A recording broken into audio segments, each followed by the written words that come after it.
لغز العملات المعدنية زي دوت كده اللي احنا شايفينه دوت في الأطراف كلها كده ستة كده ستة كده ستة وكده ستة. المطلوب إن احنا نزوده 4 عملات معدنية ونخلي كل صف كده أو كده أو كده ستة. هيبقى ازاي الحل بتاعه كده؟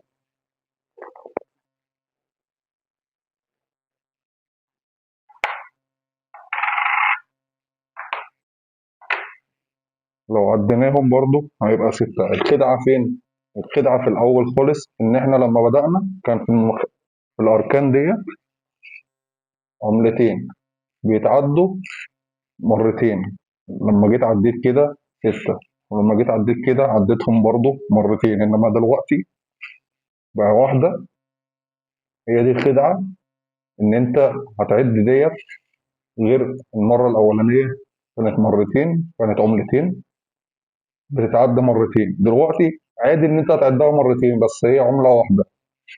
اختلف ان هما العملتين اللي بيبقوا مع بعض بيبقوا في النص مش في الأركان.